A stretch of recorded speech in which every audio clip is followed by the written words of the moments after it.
সেনাপ্রধানের দিক থেকে মূল ভেটোটা ছিল যে ডক্টর মোহাম্মদ ইউনূস কেন, why not any other person. Doctor Mohammad ইউনূসের নামে মামলা আছে, তিনি একজন কনভিক্টেড পার্সন। একজন কনভিক্টেড পার্সন আসলে কিভাবে একটা দেশের প্রধান উপদেষ্টা হতে পারে? আওয়ামী লীগ একটা লোককে একেবারেই দেখতে পারছে না, এবং বাংলাদেশে তো আলটিমেটলি 30-40% পিপল আওয়ামী লীগকে সাপোর্ট করে। এই 30-40% পিপলের মতামতের বিরুদ্ধে গিয়ে একটা লোককে প্রধান উপদেষ্টা করা উচিত? সেনাপ্রধান লাস্ট আমাদেরকে বলেছিল যে আমি বুকে পাথর চাপা দিয়ে এই সিদ্ধান্তটা মেনে নিচ্ছি। আমাদের এই দীর্ঘমেয়াদী পরিকল্পনাটা করতে হতো যে যখন থেকে আমরা ফার্ম ছিলাম যে শেখ হাসিনাকে চলে যেতে হবে, তারপরে কি হবে? আমরা তো আর শেখ হাসিনা চলে যাওয়ার পরে দেশটাকে ছেড়ে দিতে পারি না।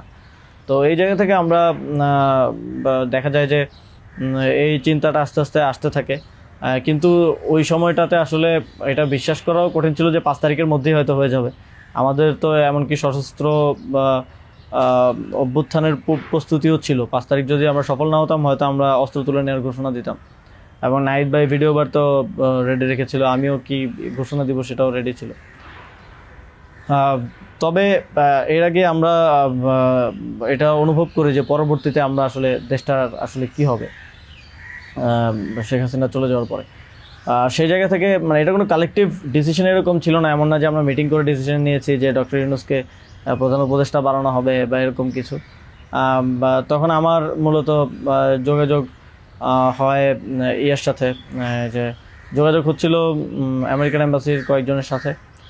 এর পাশাপাশি হচ্ছে সাবেক ছাত্রদলের এক বড় ভাই আছেন শামীম ভাই, উনি মিরপুরে অর্গানাইজার হিসেবে খুব ভালো ভূমিকা পালন করছিলেন। তো ওনার সাথে আমার যোগাযোগ হচ্ছিল। উনি মূলত ওনার যোগাযোগটা ছিল মূলত মুশফিকুল ফজল আনসারি ওনাদের সাথে আর কি। তো ওনার মাধ্যমে আমার ডক্টর আলী রিয়াজ, তারপর হচ্ছে বদির আলম মজুমদার স্যারদের সাথে যোগাযোগ হয়। ওনাদের সাথে আমি কথা বলি। 1 তারিখ যখন আমরা আমাদেরকে ডিবি থেকে ছেড়ে দেওয়া হয়, সেদিন প্রাথমিক কথা হয়, কিন্তু 2 তারিখ মূলত আসল কথাবার্তা শুরু হয়। ওনাদের সাথে কথা বলে, এবং ওনাদেরকে তখন আমি জিজ্ঞেস করছিলাম যে ডক্টর মোহাম্মদ ইউনূস কি আসবেন কিনা যদি আমরা আহ্বান করি। তো সবার একটা কমন কথা ছিল উনি আসবেন না, কারণ ওনাকে এর আগেও তো অনেকবার চেষ্টা হয়েছে আহ্বান করার। ওই 24-এর নির্বাচনের আগেও একটা আলোচনা ছিল, এবং এর আগেও 19 সালের দিকে একটা আলোচনা ছিল। এর আগেও যখন তত্ত্বাবধায়ক সরকার ছিল তখনও ওনাকে আনার চেষ্টা করা হয়েছিল, বাট উনি সবসময় পলিটিক্যালি থেকে রিফিউজ করেছেন, দূরে থাকতে চেয়েছেন। তো আলী রিয়াজ স্যারও আমাকে বললেন, বদির আলম মজুমদার স্যারও বললেন যে উনি আসবেন না। আরও যাদের সাথে কথা হচ্ছিল উনি রাজি হবেন না, এই ধরনের একটা কথা ছিল। বাট আমি সরাসরি ওনার সাথেই কথা বলতে চাই, এবং তখন হচ্ছে ওই শামীম ভাই আমাকে ওনার বর্তমান যে এপিএস সাব্বির ভাইয়ের নাম্বার দেন। তো সাব্বির ভাইয়ের সাথে যোগাযোগ করার পর সাব্বির ভাই আমাকে বলেন যে আমি তো স্যারের সাথে নাই। তো স্যারের সাথে মঈন চৌধুরী নামের একজন তখন স্যারের প্রাইভেট সেক্রেটারি হিসেবে কাজ করছিলেন। তো সাব্বির ভাই আমাকে মঈন চৌধুরীর নাম্বার দেন। মঈন চৌধুরীর সাথে আমি যোগাযোগ করি 2 তারিখ কি 3 তারিখ হবে, এবং ওনার সাথে আমার কথা হয়। এবং উনি তখন বলছিলেন যে স্যারের একটা ছোটো সার্জারি আছে। স্যার তখন ফ্রান্সে ছিলেন। তো সার্জারি আছে, এবং পরবর্তীতে আমি ওনাকে মেসেজগুলো ক্লিয়ার করার চেষ্টা করি যে আমরা চাচ্ছি এমনটা। তো উনি স্যারের সাথে কথা বলেন। স্যার আমাদেরকে পরে একটা মেসেজ পাঠান যে তোমরা যেটা করতেছো আমি তোমাদের সাথে আছি আর কি। এটা হচ্ছে 2 তারিখের দিকে স্যার একটা মেসেজ আমাদেরকে পাঠান থ্রু মঈন চৌধুরী, কিন্তু তখনও কথা হয়নি। স্যারের সাথে আমার প্রথম কথা হয় হচ্ছে, মানে আমি বারবার ইনসিস্ট করছিলাম সরাসরি কথা বলতে, কারণ সবাই অনুৎসাহিত করতেছে যে স্যার আসবেন না, আদার অপশনস দেখার জন্য, প্রধান উপদেষ্টা হিসেবে অন্য কাউকে দেখার জন্য অনেক নামও আসতেছিল, অনেক নামও সাজেশন আসতেছিল। কিন্তু আমার চিন্তাটা ছিল যে আমাদের যে অর্থনৈতিক ভঙ্গুর পরিস্থিতি, তারপরে একটা বিশেষ পরিস্থিতিতে আমরা সরকার গঠন করলে সেটার জাতীয় আন্তর্জাতিক যেই স্বীকৃতির ব্যাপার আছে, এগুলো আসলে ডক্টর মোহাম্মদ ইউনূস ছাড়া পসিবল হবে না। তো সেই জায়গা থেকে আমি বারবার যোগাযোগ করার চেষ্টা করি। পরে মঈন চৌধুরী স্যারের সাথে আমাকে কথা বলিয়ে দেন। সম্ভবত ওনার নাম্বার থেকেই প্রথম কথা বলা হয়, এবং স্যারকে আমি অ্যাপ্রোচ করার পরে স্যার আমাকে বললেন যে আমি হচ্ছে তোমরা অন্য কাউকে ভাবো। এটা সম্ভবত 3 তারিখ। স্যার বললেন যে, এবং স্যার কয়েকজনের নামও বললেন যে তোমরা ওনাদেরকে ভাবতে পারো। এর মধ্যে 2-1 জন আমাদের উপদেষ্টা পরিষদেও আছে এখন। স্যার বলেন যে আমার লাইফটা তো ডিফারেন্ট, আমি ওইখান থেকে আসবো কিনা। এবং উনি বলেন যে তাহলে, আমি যখন বললাম যে স্যার আপনাকে ছাড়া হবে না, আপনাকে আসতেই হবে, তখন উনি বললেন যে আমি ভেবে দেখি, তোমরাও ভাবো, যদি আদার কোনো বেটার অপশন পাওয়া যায় তাহলে তোমরা ভাবো, আর আমিও ভেবে তোমাদেরকে জানাবো। তো 3 তারিখ তো অনেক কিছু আনসার্টেন ছিল, এক দফা শুধু ঘোষণা হয়েছে, কবে পতন হবে, কবে আসবে, এটা আনসার্টেন ছিল। তো আমার মনে হয় এটাও ডিসিশন নেওয়ার ক্ষেত্রে একটা বাধা ছিল সে সময়। কিন্তু আমি যথেষ্ট, আমার মনে হচ্ছিল যে উনি ডিনাই করলেও he is to some extent positive, যেটা বাকিদের থেকে আসতেছে যে একেবারেই আসবে না এরকম। আসিফ স্যারও বলতেছিল যে আসবে না স্যার, রাজি হবে না।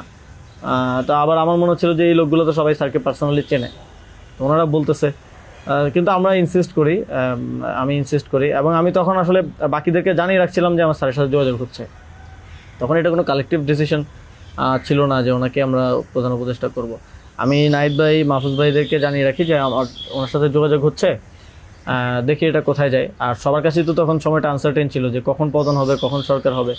এটা অনেক ফার সাইটেড আসলে বিষয় ছিল ওই সময়টাতে, কারণ আমাদের মনে হচ্ছিল না যে 5ই আগস্ট পতন হবে, আমাদের মনে হচ্ছিল যে আরও হয়তো দীর্ঘ সময় আমাদের লড়াই করতে হতে পারে। ইভেন সব ধরনের সম্ভাবনাই ছিল, এটা একটা গৃহযুদ্ধের দিকে যাওয়ার পরিস্থিতিও ছিল ওই সময়টাতে। তো পরবর্তীতে যখন এরপরও স্যারের সাথে আমার কমিউনিকেশন, স্যারের টিমের সাথে কমিউনিকেশন চলছিল। 5 তারিখ মূলত স্যারের সাথে আবার কথা হয়। মঈন চৌধুরীর সাথে রেগুলারই কথা হচ্ছিল, প্রতিদিন 2-3 বার কলে কথা বলছিলাম। 5 তারিখ স্যার যখন সার্জারিতে ঢুকবেন, ঢোকার আগে হচ্ছে কথা হয়, যখন শেখ হাসিনা পালিয়ে গেল সন্ধ্যায় আমরা চ্যানেল 24-এর অফিসে। তখন আমি স্যারের সাথে কথা বলতে চাই যে এখন তো পতন হয়ে গেছে, এখন একটা ডিসিশনে আসতে হবে। তো তখন মঈন ভাই স্যারের সাথে আমাদেরকে কলে যুক্ত করেন। তো চ্যানেল 24 অফিসেই নাহিদ ভাই আর আমি আমার ফোন থেকে লাউডস্পিকারে স্যারের সাথে কথা বলি। তো স্যারকে আমরা বলি যে স্যার এখন একটা ডিসিশন আসতে হবে, আর স্যারও সার্জারিতে চলে যাচ্ছিলেন তারপরে ডিসিশন দেওয়াটা। তো স্যার এক ধরনের তখন মনসম্মতি দিলেন যে আমি আসব। আর এর মাঝে তো 2 দিন স্যারও আলোচনা করেছেন বিভিন্ন পর্যায়ে, আমি আসবো, তবে বিস্তারিত কথা বলার আগে তোমরা কোথাও এটা অ্যানাউন্স করো না আর কি। তো এই আলোচনাটা হওয়ার পরে আমরা, অনেকগুলো বিষয় ছিল ডিসকাস করার মতো, আলোচনাটা হওয়ার পরে আমরা চ্যানেল 24-এর অফিসে প্রেস ব্রিফিংটা করি সেদিন রাতে, এবং সরকারের রূপরেখাটা কী হবে সেখানে ঘোষণা করি, একটা অন্তর্বর্তীকালীন জাতীয় সরকার ঘোষণার কথা বলি। এছাড়াও আরও রূপরেখাগুলো বলি যে রাজনৈতিক অংশগ্রহণ, তারপর সিভিল সোসাইটি, তারপরে অভ্যুত্থানের নেতৃত্বের অংশগ্রহণ, এই পলিসিগুলো আমরা সেখানে ঘোষণা করি। স্যারের নামটা ঘোষণা করা হয়নি। সেদিন রাতে স্যারের সাথে আবার চূড়ান্ত কথা হয়, রাতের আনুমানিক 12:30 থেকে 2টা-2:30 পর্যন্ত প্রায় 2 ঘন্টা স্যারের সাথে নাহিদ ভাই আর আমার কলে কথা হয়, এবং সেখানে আমরা বিস্তারিত বিভিন্ন বিষয়গুলো আলোচনা করি, এবং স্যারের কিছু কনসার্ন ছিল সেগুলো আমরা ডিসকাস করি যে এটা আবার 1-11 মতো একটা সরকার হবে কিনা, মানে আমরা ক্ষমতায় বসবো কিন্তু পেছন থেকে আর্মি আমাদেরকে চালাবে কিনা, অথবা অন্য কেউ আমাদেরকে ডিক্টেট করবে কিনা। স্যারের কনসার্ন ছিল এটা। স্যারের কনসার্ন ছিল যে আমি আসলে আমাকেই স্বাধীনতাটা দিতে হবে, আমি আসলে এটা আর্মি রান করবে কিংবা পেছন থেকে কেউ রান করবে, এটা হলে আমি আসবো না। তো আমরা স্যারকে বলেছি যে আমাদের পজিশনে এটাই, যে গভর্নমেন্ট যদি আমরা ফর্ম করি, গভর্নমেন্ট স্বাধীনভাবে কাজ করতে হবে, এবং এখানে সেনাবাহিনী কিংবা অন্য কোনো অথরিটি যদি হস্তক্ষেপ করতে চায়, সেক্ষেত্রে আমরা মাঠ থেকে সেটাকে চ্যালেঞ্জ করবো আর কি। তো এই ধরনের একটা নিশ্চয়তা স্যারকে আমরা দিই আমাদের এন্ড থেকে। তারপর এক ধরনের কথা হয় যে উপদেষ্টা পরিষদ কেমন হবে, স্যার আমাদেরকে বলেন যে তোমরা ঠিক করো, আর স্যার কিছু সাজেশন দেন। স্যারের টিম থেকে 6 তারিখ সম্ভবত প্রায় 5 তারিখ রাতেই 23-24টা নাম আসে আমার কাছে। তো ওই নামগুলোর সাথে আমরা যে নামগুলো ঠিক করি প্রায় কমন ছিল অনেকগুলো। তারপর আমরা একটা লিয়াজু কমিটি করা হয়, যারা হচ্ছে সকল রাজনৈতিক দলের সাথে আলোচনার ভিত্তিতে একটা উপদেষ্টা পরিষদ গঠন করবে। তো ওই লিয়াজু কমিটির আহ্বায়ক ছিল মাহফুজ ভাই। তো ওনারা কমিউনিকেশন শুরু করে দেয় জামাতের সাথে, বিএনপির সাথে, আরও যারা রাজনৈতিক দল আছে, সিভিল সোসাইটি আছে, তাদের সাথে যোগাযোগের মাধ্যমে সবার থেকে নাম প্রস্তাব আসতে থাকে। কিছু নাম ছিল কমন, আমাদের এখানেও কমন, যেমন কিছু মানুষজন, যেমন সালাউদ্দিন আহমেদ স্যার, উনি তো অর্থনীতিতে বাংলাদেশে মানে এই মুহূর্তে যদি আমরা চিন্তা করি তাহলে ওয়ান অফ দ্য বেস্ট। তো ওনার নামটা সব দিক থেকে আসে। তো এরকম কিছু কমন নাম আসে, আবার কিছু নাম দেখা যায় আমরা ইনক্লুড করি বা কোনো এক পক্ষ থেকে আসে, কিন্তু অন্য পক্ষ এটাকে আবার রিফিউজ করে। বিএনপির কিছু নামের ব্যাপারে আপত্তি ছিল, তাদেরকে পরে নেওয়া হয়নি। তো এভাবে একটা মোটামুটি সবার সাথে কনসালটেশনের ভিত্তিতে একটা উপদেষ্টা তালিকা করা হয়। এবং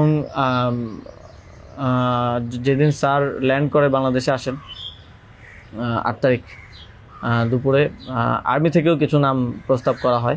কিন্তু আমরা একটু প্রায় 5-6টা নাম আমরা একটু ঘেটে দেখলাম যে এই লোকগুলো ওইভাবে সর্বজন গ্রহণযোগ্য না।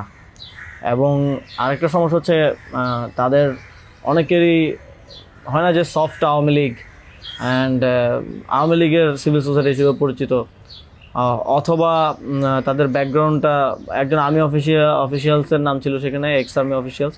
তার ব্যাকগ্রাউন্ড আমরা দেখি যে তিনি ইন্ডিয়ায় তিনি 4 বছর ছিলেন এবং 4 বছরে তিনি কয়েকটা কোর্স করেছেন সেখানে। সো আবার ওনার ব্যাপারে জনমত হচ্ছে র কানেক্টিভিটি আছে। তো ওই নামগুলো আমরা কেটে দেই এবং সেখানে আর্মি কিছুটা নাকশ হয় যে এই নামগুলো কেটে দেওয়ার পরে। এবং ওই স্যারের সামনে রেখেই, কারণ স্যার ওই যখন ভিভিআইপি লাউঞ্জে স্যার ছিলেন এয়ারপোর্টে, তো স্যারের সামনে রেখে আমি আর আসিফ স্যার নামগুলো কেটে দিই যে এই নামগুলো তো আমরা দেই নাই। সেখানে আর্মি চিফও ছিলেন। তো আমাদের ইয়েটা ছিল এটাই যে আগের রাতে আমরা যেটা কথা বললাম যে এই উপদেষ্টা পরিষদে যদি আর্মির লোকজনই বেশি থাকে তাহলে তো এটা দিন শেষে আর্মি ব্যাগ আবার 111 টাইপ গভর্নমেন্টই হচ্ছে। সেই জায়গা থেকে আমরা এই নামগুলো নিতে চাইনি। তবে সেখানে আমরা যুক্তি দিয়েছি যে কারণ সবার প্রোফাইলটা যখন আমরা একটু ঘাটাঘাটি করেছি দেখেছি সবারই কোনো না কোনো প্রবলেমেটিক এলিমেন্ট সেখানে আছে। হয় তার র কানেক্টিভিটি হিসেবে জনমত আছে, মানুষের মধ্যে গুঞ্জন আছে, অথবা তার আওয়ামী লীগের সিভিল সোসাইটি হিসেবে পরিচিতি আছে। তো এই ধরনের একটা বিষয় ছিল ওই 5-6টা নামের মধ্যে, যে কারণে আমরা সবগুলো নামই প্রায় কেটে দিয়ে শুধু একটা নাম আমরা রেখেছিলাম সিএসটি উপদেষ্টা যিনি আছেন। কারণ আমাদের কাছে মনে হচ্ছে ওইটা সেন্সিটিভ জায়গা এবং দেশের এরকম একটা ট্রানজিশন টার্মাল সিচুয়েশনে যেহেতু আর্মি পুরোপুরি আমাদের পার্বত্য অঞ্চলের সমস্যাগুলো ডিল করে, তো সেখানে তাদের কথাটা রাখা উচিত। সেই জায়গা থেকে ওনার নামটা আমরা রাখি, শুধু আর্মির প্রপোজাল থেকে বাকিগুলো কেটে দেওয়া হয়। তো এভাবেই একটা এবং এছাড়াও আরেকটা ইয়ে ছিল যে 6 তারিখ আর্মির সাথে আমাদের একটা বৈঠক হয়, 3 বাহিনী প্রধান তারপর রাষ্ট্রপতি, প্রায় 4 ঘন্টার একটা বৈঠক হয়। যেটার মূল কথাটা ছিল যে সেনাপ্রধানের দিক থেকে মূল ভেটোটা ছিল যে ডক্টর মোহাম্মদ ইউনূস কেন, why not any other person. তো আমরা আমাদের জায়গায় অ্যাডামেন্ট ছিলাম, বিকজ আমরা তো 5 তারিখ রাতেই ঘোষণা দিয়ে দিয়েছি যে doctor Mohammad Yunus will be the chief adviser of the next interim government.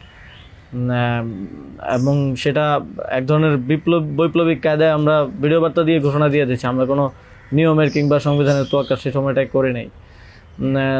কিন্তু উনি বারবার বলার চেষ্টা করছিলেন যে ডক্টর মোহাম্মদ ইউনূসের নামে মামলা আছে, তিনি একজন কনভিক্টেড পারসন। একজন কনভিক্টেড পারসন আসলে কীভাবে হতে পারে, একটা দেশের প্রধান উপদেষ্টা হতে পারে। তো আমরা যখন এগুলো ডিবাঙ্ক করতেছিলাম কথাগুলোকে যে এগুলো তো আওয়ামী লীগের সময়ের পলিটিক্যালি মোটিভেটেড মামলা, এই মামলা তো দেখা গেছে সবার নামে পাওয়া যাবে, আমাদের নামেও আছে। তো এটা বলার পর আবার ওনারা আরেকটা কথা বললেন যে সোসাইটির একটা বড় অংশ তো আসলে ওনাকে হেট করে, এবং বড় অংশ বলতে উনি তখন সরাসরি বলেছেন যে আওয়ামী লীগের অন্তর্বর্তীকালীন সরকারটা তো সবার কাছে গ্রহণযোগ্য হতে হবে। এখন আওয়ামী লীগ তো ডক্টর মোহাম্মদ ইউনূসকে 2 চোখে দেখতে পারে না, একদম অপছন্দ করে। তো এখন এই আওয়ামী লীগ একটা লোককে একেবারেই দেখতে পাচ্ছে না, এবং বাংলাদেশে তো আলটিমেটলি 30-40% পিপল আওয়ামী লীগকে সাপোর্ট করে। এই 30-40% পিপলের মতামতের বিরুদ্ধে গিয়ে একটা লোককে প্রধান উপদেষ্টা করা উচিত। তো আমরা তখন বললাম আওয়ামী লীগ এমন কিছু না যেটা নিয়ে এখন আমাদের কনসার্ন হওয়া উচিত। আওয়ামী লীগকে আমরা পরাজিত করেই এই প্ল্যাটফর্মে আসছি, এখানে আমরা বসছি। আওয়ামী লীগ কি চাইলেও না চলে এটা এখন আর ম্যাটার করে না কোনোভাবেই। কিন্তু উনি বারবার এই কথাটা ঘুরে ফিরে বলতেছিলেন যে এই সরকার তো একটা নির্বাচন আয়োজন করবে, এই জন্য বিএনপি আওয়ামী লীগ সবার কাছে এই সরকারের গ্রহণযোগ্যতা থাকা প্রয়োজন। আওয়ামী লীগ তো প্রধান ডক্টর মোহাম্মদ ইউনূসকে একেবারেই দেখতে পারে না, ওনাকে আওয়ামী লীগ মেনে নেবে না উনি আসলে। কিন্তু আমাদের কথা ছিল যে আওয়ামী লীগ তো এখন আর এই মুহূর্তে ডিসিশন মেকিংয়ে আওয়ামী লীগ ম্যাটার করে না। এটা গণহত্যা ঘটনার পরে সে কি ভাবলো বা তার কি পজিশন, দ্যাট ডাজন্ট ম্যাটার। এরপরও ওনারা নানা ধরনের যুক্তি দিতে পারে, এবং শেষে 4 ঘন্টা এই বিষয়ের উপরে ডিসকাশন হয়। 4 ঘন্টা, আধা ঘন্টা হয়তো অন্যান্য ইস্যুস নিয়ে ডিসকাস হয়েছিল, বাট 4 ঘন্টা প্রায় 3.5 ঘন্টা এই ইস্যু নিয়ে ডিসকাস হয়। তো এখানে আসছিলাম আমি, নাহিদ ভাই, মাহফুজ ভাই আর নাসির ভাই। আর বাকি আমাদের সাথে যারা ছিল তারা বাইরে অপেক্ষা করছিল। আসিফ স্যার ছিল, তারপরে তানজিমুদ্দিন স্যারও ছিল, আরও সমন্বয়িকা ছিলেন আরও 10-12 জন, সবাই বাইরে অপেক্ষা করছিল আর কি এই 4 ঘন্টা। তো তারা বারবার 2বার হচ্ছে বিরতি দিয়ে আমাদেরকে আবার ভাবতে বলে আবার চলে যেত, আবার এসে আবারও একই জায়গা থেকে কথা শুরু করতো। মানে আমরা বুঝতে পারছিলাম যে ডক্টর মোহাম্মদ ইউনূসকে এখানে এস্টাবলিশমেন্ট কোনোভাবেই চাচ্ছে না। আর আমাদের কথা ছিল আমরা ঘোষণা দিয়ে দিছি, এবং আমরা এক ধরনের হুমকি সুরে সেখানে বলি যে যদি এটা রাষ্ট্রীয়ভাবে না হয়, যদি রাষ্ট্রপতি ঘোষণা না দেয় ডক্টর মোহাম্মদ ইউনূসকে প্রধান উপদেষ্টা হিসেবে, তাহলেও আমাদের কিছু যায় আসে না, কারণ আমরা অলরেডি ঘোষণা দিয়ে দিয়েছি। আমরা আমাদের তৈরি করা উপদেষ্টা পরিষদ নিয়ে শহীদ মিনারে গিয়ে শপথ নিব। এই হুমকিটা দেওয়ার পরে তারা একটু মানে নড়েচড়ে বসে, এবং তারা গিয়ে রাষ্ট্রপতির সাথে ডিসকাস করে আসে। এবং সেনাপ্রধান লাস্ট আমার মনে পড়ে আমাদেরকে বলেছিল যে আমি বুকে পাথর চাপা দিয়ে এই সিদ্ধান্তটা মেনে নিচ্ছি। এবং তো আমাদের জায়গাটা ছিল খুবই রিজিড, যে ডক্টর মোহাম্মদ ইউনূসকে না আনতে পারলে এখানে একটা শক্ত সরকার গঠন করা পসিবল হবে না। এবং আর্মির যেই মোটিভেশন ছিল, এটা আবার 1-11-র মতো একটা সরকার গঠন করার তাদের মোটিভেশন ছিল। যখন তারা নামগুলো দেয়, 6টা-7টা উপদেষ্টার নাম দেয়, তখন এটা বোঝা যায়, এবং ডিকটেট করার এক ধরনের। তো আমরা যদি এখানে অন্য কাউকে নেই যার পার্সোনালিটি এত স্ট্রং না, তাহলে আলটিমেটলি আমরা আসলে অন্য কারো দ্বারাই পরিচালিত হব, ড্রিভেন হব। এই সরকারটা আত্মনির্ভরশীল একটা স্বতন্ত্র সরকার হতে পারবে না। তো তারপর তো ঘোষণা দেয়, রাষ্ট্রপতি ঘোষণা দেয় ডক্টর মোহাম্মদ ইউনূসকে প্রধান উপদেষ্টা হিসেবে 6 তারিখে, এবং 8 তারিখ হচ্ছে পরবর্তী উপদেষ্টা পরিষদটা গঠিত হয়। 8 তারিখ শপথ অনুষ্ঠানটা হয়। স্যার যখন সার্জারি শেষ করে দেশে আসেন, তারপর ওই দিন সন্ধ্যায় সরকারটা গঠিত হয়।